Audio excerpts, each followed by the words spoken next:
Hi there! I am so excited to share with you how I went about making this shaker card using the Trains collection. So this card measures 4 1/4 by 5 1/2, and I'm just going to go ahead and take a piece of coordinating pattern paper that measures 1 inch wide and go ahead and put that along the top of my card. And then I'm going to adhere a little strip of black cardstock. I didn't actually measure this, I just cut it out with my trimmer, but it's about 1/4 of an inch wide. And I'm going to make sure that I put lots of adhesive on it because I'm going to be making this into a shaker card. And I want to make sure that all of these pieces are going to stay in place. So once I've got that adhered into place, I'm going to go ahead and figure out which size circles I need for my shaker part. So I've got my train track here. This is part of the laser die cuts out of the Trains collection as well. And I'm going to go ahead and use my pencil to make pencil marks where I need those circles cut out. So I'm going to be putting shaker bits behind this track part, and I'm going to be using that center circle to put back in place. So I need 2 circles cut out.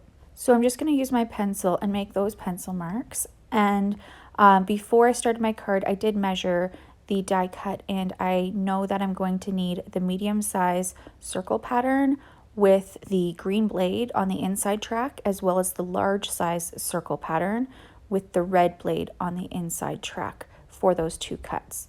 So I'm going to go ahead and I'm going to place my circle pattern right in the center of my card using those dots that I created with pencil marks to center it where I need it. And then I'm going to go ahead and I'm going to cut that circle out using that green blade. Next, I'm going to go ahead and take my red blade with the large pattern, and I'm going to do the exact same thing. And this is going to cut out that ring of space that's going to be used for the shaker bits. Now, when I started this card, I thought that I was going to have my card sit horizontally, but I've decided I think it's going to look better vertically. So I'm going to switch that up halfway through.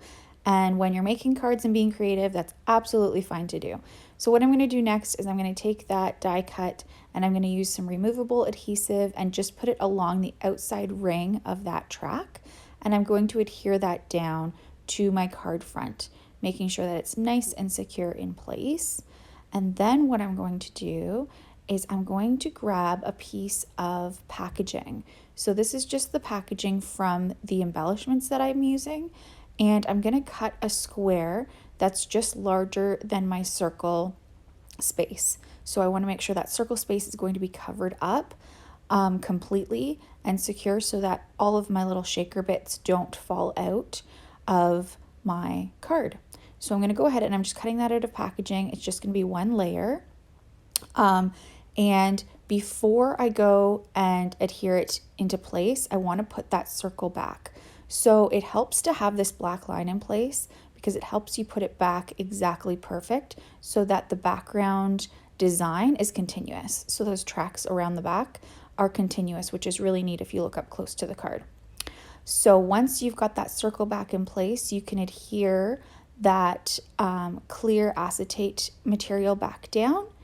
And then what we're going to do is we're going to create a dam for our shaker bits. So how we're going to do that is by using foam squares, and we're going to need to use a lot of them. So for this particular card, I'm going to go all the way around the edge, the outside edge of that circle, making sure that none of the spaces between those foam squares is any larger than the sequence that I'm using as shaker bits. And then I'm actually going to go around the center as well. And the reason for that is because I don't want to put in a whole handful of embellishments that might get lost when it's shaking around. I want those pieces to show through. So by creating that dam, you can see the shaker bits a little bit more easily. And now I'm just going to remove the backs of all of those squares, and I'm going to cover it up using that coordinating pattern paper. So I use the same pattern paper as that strip along the side so that the parts that do peek through coordinate. And then we're just making a basic card base, which is 5 1/2 by 4 1/4. So your paper is going to need to measure 5.5 by 8.5 and score it at 4.25.